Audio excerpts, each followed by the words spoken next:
दोस्तों, क्या आप एक ऐसे इंसान जो एक नॉर्मल सी 9 to 5 की जॉब करता है उसको एज अ मिलियनर इमेजिन कर सकते हो?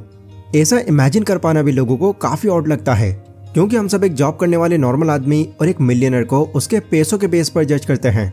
हमारा यही मानना है कि पैसा ही वही चीज है जिसकी वजह से अमीर और गरीब में इतना फर्क पैदा होता है। जिसके पास ज्यादा पैसा है वो अमीर है और जिसके पास ज्यादा पैसा नहीं है वो गरीब है। बट जोनाथन क्लेमेंट के अकॉर्डिंग ये बात बिल्कुल ही गलत है। वो मानते हैं कि अमीर और गरीब अपने पैसों की वजह से नहीं, बल्कि वो अपने उस पैसे से कैसे डील करते हैं इस चीज से पहचाने जाते हैं। वो कैसे? चलिए ये इस स्टोरी से समझते हैं। सैम डॉगन एक बार अपने फ्रेंड के साथ उनकी न्यू टेस्ला मॉडल 3 कार में कहीं घूमने जा रहे थे। रास्ते में बॉब सैम को अपनी इस न्यू कार के फीचर्स गिनाने लग गए और इतनी तारीफें वो इस कार की करे जा रहे थे जिसकी कोई हद नहीं। ये चीज सैम को थोड़ी सी वियर्ड लगने लगी।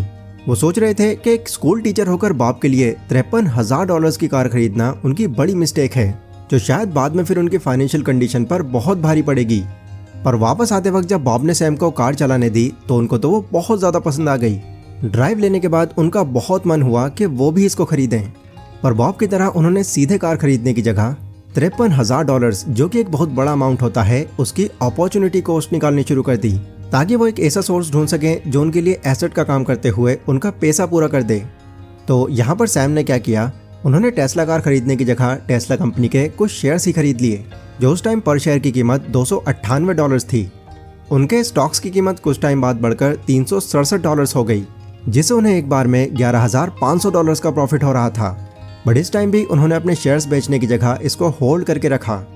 आगे कुछ दिनों में उन्होंने देखा कि बहुत तेजी से मार्केट क्रैश हो रहा है। टेस्ला के शेयर्स के प्राइस इतने कम हो गए कि उनका ग्राफ जमीन छूने लग गया, जिससे उनका प्रॉफिट उल्टा $20,000 के लॉस में चेंज हो गया। फिर अगले 2 साल में जब पूरी स्टॉक मार्केट क्रैश हो रही थी तो उस टाइम पर किसी मिरेकल की तरह टेस्ला कंपनी के शेयर्स ऊपर जाते जा रहे थे, जिसके बाद सैम ने ज्यादा देर ना करते हुए अपने 75% शेयर्स को $888 में बेच दिया और एक ह्यूज प्रॉफिट कमा लिया। एंड फिर क्या था, उन्होंने अपने इस प्रॉफिट से मिले पैसों से brand new Tesla model 3 car खरीद ही ली। देखो क्या होता है, अगर हमको कोई भी इंसान किसी लग्जरी चीज के साथ दिखाई दे जाता है तो हमको यही लगता है कि यार इस चीज पर इस इंसान ने शायद अपनी जिंदगी भर की कमाई लगा दी होगी। बट जोनाथन का कहना है कि दुनिया में जो एक्चुअल में एक रिच माइंडसेट रखते हैं वो चीजों को सैम की तरह खरीदते हैं, जबकि जो पुअर माइंडसेट रखते हैं वो पूरी कमाई अपनी इस तरह से ऐसे शो ऑफ में लगा देते हैं और अपने फ्यूचर तक की भी नहीं सोचते। वो बिना अपनी फ्यूचर कंडीशंस की परवाह किए कुछ भी महंगा खरीद लेते हैं, जिससे आगे चलकर उनको इस वजह से काफी दिक्कतों का सामना करना पड़ जाता है। सो अपनी फाइनेंशियल पोजीशन को चेंज करने के लिए सबसे पहला लेसन आपके लिए यही है कि किसी भी चीज को बस ऐसे ही खरीद लेने की जगह उसको पहले थोड़ा टाइम दो। अपनी सारी एक्साइटमेंट को एक साइड में रखकर थोड़ा ठंडे दिमाग से सोचो। अगर वो पाना आपके लिए एक डिजायर है तो उस पर अपनी पूरी कमाई लगा देने की बजाय एक सोर्स ऑफ इनकम क्रिएट करो, जो आपका साइड हसल, कोई स्किल, कुछ भी हो सकता है। अगर आपका कोई फाइनेंशियल ड्रीम है जिसे आप अचीव करना चाहते हो या फिर अपने पैसों का कंट्रोल अपने हाथों में लेना चाहते हो, तो जोनाथन क्लेमेंट की book from here to financial happiness इसमें आपकी पूरी हेल्प करेगी। और आज की इस वीडियो में मैं आपको इसी बुक की समरी देने वाला हूँ। तो आगे के कुछ मिनट्स आपको काफी कुछ सिखाने वाले हैं, इसलिए इसे बहुत ध्यान से समझना। So let's begin. Lesson number 1. Get a safety net in case you lose your job. Middle class लोगों के लिए उनकी चिंता का सबसे बड़ा रीजन पैसा ही होता है। घर का रेंट, बिजली का बिल, EMI भरने के लिए पैसा, पानी का बिल, फैमिली के खर्चे, ये सारी टेंशन्स उनकी रातों की नींद उड़ा देती हैं। अगर आप भी एक मिडिल क्लास फैमिली से हैं तो आप इस चीज को खुद से रिलेट कर पा रहे होंगे। ऐसा बेसिकली इसलिए होता है क्योंकि हमारा जो टोटल पैसा होता है वो एक ही जगह से आ रहा होता है। वो कोई जॉब हो सकती है या फिर कोई छोटा बिजनेस भी हो सकता है। हम पूरी तरह से सिर्फ अपने उसी काम पर डिपेंड रहते हैं। जोनाथन बताते हैं कि एक सोर्स ऑफ इनकम वाले के ऊपर बहुत प्रेशर होता है, क्योंकि एक तरफ उनका पैसा आता है और अलग अलग खर्चों में बंटकर खत्म भी हो जाता है। इवन उनको हमेशा यह डर लगा रहता है कि अगर उनका ये सोर्स ऑफ इनकम भी बंद हो गया तो वो क्या करेंगे, कोई और ऑप्शन तो उनके पास है ही नहीं। बट ये बात तो हम सभी जानते हैं कि हमारी लाइफ अनसर्टेन है और दिक्कत कभी भी आ सकती है। जैसे फॉर एग्जाम्पल जब मार्च 2020 में कोविड का लॉकडाउन शुरू हुआ था तो उस टाइम पर पैसों की चिंता लगभग सभी को सता रही थी। फिर चाहे कोई जॉब करता हो या फिर कोई बिजनेस ही क्यों ना करता हो, सबसे बड़ा रीजन इस चीज का ये था कि इस सब के लिए पहले से कोई प्रिपेयर ही नहीं था। इवन इससे डील करने के लिए कई लोगों के पास तो इमरजेंसी फंड तक नहीं था। इसलिए दूसरी इंपॉर्टेंट चीज जो आपको अपनी फाइनेंशियल डेस्टिनी में आगे बढ़ने के लिए जरूरी है वो है अपने पैसों के प्रेशर को कम करना। जो जोनाथन के अकॉर्डिंग एक इमरजेंसी फंड क्रिएट करके ही पॉसिबल हो पाएगा, ताकि अगली बार जब ऐसी कोई अनसर्टेनिटी आए तो उस सिचुएशन से डील करने के लिए आपके पास पहले से ही एक शील्ड हो।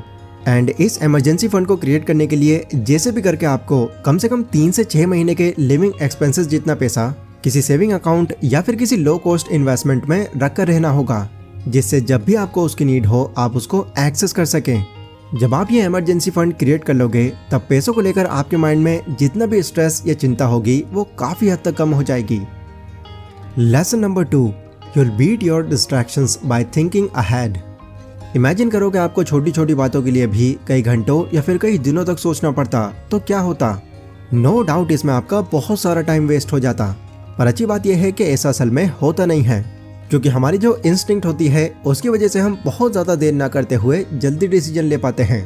बट इन अदर हैंड, जहाँ एक तरफ ये हमको बहुत जल्दी फैसले लेने की पावर देता है, वहीं दूसरी तरफ ये हमारे फाइनेंस के लिए कई बार खतरा भी बन सकता है, क्योंकि शुरू में ही मैंने आपको बताया कि जब भी बात खर्चों पर आती है तो हमको बहुत सोच समझ कर चलना पड़ता है, बट इस इंस्टिंक्ट की वजह से सब्र रख पाना बहुत मुश्किल हो जाता है। बेसिकली ऐसा इसलिए होता है क्योंकि हमारी जो कंडीशनिंग है वो फ्यूचर से ज़्यादा आज में जीने वाली है। इसी वजह से हम इस बारे में ज़्यादा नहीं सोच पाते और बस ऊपर से प्लानिंग कर लेते हैं। तो इसको ओवरकम करने के लिए जोनाथन हमको बताते हैं कि आपको सबसे पहले अपने अभी के खर्चों पर ध्यान देना चाहिए। कहाँ कहाँ कितने पैसे आपके ज़्यादा जा रहे हैं, कहाँ कम जा रहे हैं, सबको काउंट करना चाहिए। एंड फिर उसमें टैक्स ऐड करके उसे आपकी करंट फाइनेंशियल इनकम से लेस कर देना चाहिए। ये सभी प्लस माइनस करने के बाद अब जो आपके पास अमाउंट बचेगा उसे आपको किसी इन्वेस्टमेंट के लिए संभाल कर रखना है, क्योंकि ये बात तो हम सभी अच्छे से जानते हैं कि फाइनेंशियल फ्रीडम अचीव करने के लिए इन्वेस्टमेंट करना उतना ही ज़रूरी है जितना कि ताला खोलने के लिए चाबी। Lesson number 3, no savings with debt. Majority लोगों में देखा गया है कि जब भी वो अपनी फाइनेंशियल फ्रीडम की जर्नी शुरू करते हैं तो इस काम को वो अपने कर्जों के साथ ही शुरू कर देते हैं। मतलब एक तरफ वो अपनी EMIs को पे करते हैं और दूसरी तरफ थोड़े थोड़े पैसे बचाकर इन्वेस्टमेंट करने का ट्राई करते हैं, जो ऑनेस्टली बहुत ही कम होता है। जोनाथन कहते हैं कि जब भी आप अपनी फाइनेंशियल जर्नी शुरू करो तो सबसे पहले आपको अपने ऊपर के सारे डेट्स क्लियर करने की जरूरत है, क्योंकि एक तरफ आप कर्जे में डूबकर दूसरी तरफ फाइनेंशियली फ्री होने का सोच भी नहीं सकते। फाइनेंस का पहला रूल भी यही कहता है कि अपना फाइनेंशियल ड्रीम अचीव करने के लिए आपको सबसे पहले अपने डेट्स को चुकता करना होगा। आपके ऊपर जितनी भी EMIs भरने का प्रेशर है उन सभी को क्लियर कर लेने के बाद तब इसके पहले लेसन से आप अपनी फाइनेंशियल जर्नी की शुरुआत कर सकते हैं। अगला लेसन है always go for long term. साल 2000 की शुरुआत में जेबॉक ने एक डिस्काउंट ऑफर देने वाली वेबसाइट लॉन्च की थी, जिसके लॉन्च करने के कुछ ही टाइम बाद ही उनको उनकी वेबसाइट से बहुत प्रॉफिट हुआ और देखते ही देखते उनकी नेटवर्थ का ग्राफ बढ़कर 1.8 बिलियन तक चला गया, जो उस टाइम पर हर किसी की अट्रैक्शन अपनी तरफ खींच रहा था। पर ना जाने क्यों कुछ लोगों को ये लग रहा था कि जेबॉक जितनी जल्दी कामयाब हुए हैं वो इतनी जल्दी फेल भी हो जाएंगे। एंड बाद में शॉकिंगली ऐसा फिर हुआ भी। अक्टूबर 2000 का एंड होते होते उनकी नेटवर्थ एकदम गिर गई और उनकी बिलियंस की नेटवर्थ में सिर्फ $333 मिलियन ही बचे थे। जबकि वहीं दूसरी ओर वॉरेन बफेट, जिनको दुनिया का सबसे बेस्ट इन्वेस्टर माना जाता है, उनको अपनी $1 बिलियन की कमाई करने में लगभग 55 साल लग गए। बट उनके केस में अच्छी बात यह थी कि उनको कामयाब होने में जितना टाइम लगा वो आगे भी उससे ज़्यादा और ग्रो होते चले गए और कभी नीचे नहीं गिरे। इवन आज भी अगर आप देखो तो अपनी आधे से ज़्यादा कमाई डोनेट करने के बाद भी वो इंडिया के टॉप रिचेस्ट की लिस्ट में आते हैं। जोनाथन इन दोनों एग्जाम्पल से हमको लॉन्ग टर्म की पावर समझा रहे हैं। वॉरेन जो थे वो इसलिए इतने अमीर बन पाए थे क्योंकि उन्होंने अपना पैसा स्टॉक मार्केट में लॉन्ग टर्म तक इन्वेस्ट किया था। अभी वॉरेन के पास कोका कोला कंपनी के बहुत सारे शेयर्स हैं एंड इस कंपनी के शेयर्स होल्ड करने से ही उनको लगभग $547 मिलियन का डिविडेंड हर साल मिलता है, जबकि कोका कोला कंपनी के CEO की सालाना सैलरी भी सिर्फ $16 मिलियन है। यहाँ पर समझने वाली बात यह है कि इस मुकाम को हासिल करने के लिए वॉरेन को काफ़ी लंबा टाइम लग गया, तब कहीं जाकर वो आज इस दुनिया के सबसे अमीर लोगों में गिने जाते हैं। तो अपना पैसा अगर आप कहीं पर इन्वेस्ट करने का सोच रहे हो तो उसको शॉर्ट टर्म का सोच कर नहीं बल्कि लॉन्ग टर्म का सोच कर इन्वेस्ट करो। ये ज़रूरी नहीं है कि जितना टाइम बाकी लोगों को लगता है आपको भी उतना ही लगे। अगर आप प्रॉपर नॉलेज और पूरी छानबीन करने के बाद कहीं पर पैसा लगाते हो तो हो सकता है कि यह आपके केस में और भी ज़्यादा जल्दी हो जाए और आप अपनी फाइनेंशियल फ्रीडम की जर्नी को काफ़ी हद तक पार कर लो।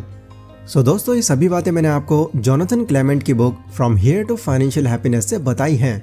अगर आप इन बातों को ध्यान में रखकर अपनी फाइनेंशियल जर्नी की शुरुआत करते हैं तो पॉसिबली आपको सक्सेस ज़रूर अचीव होगी।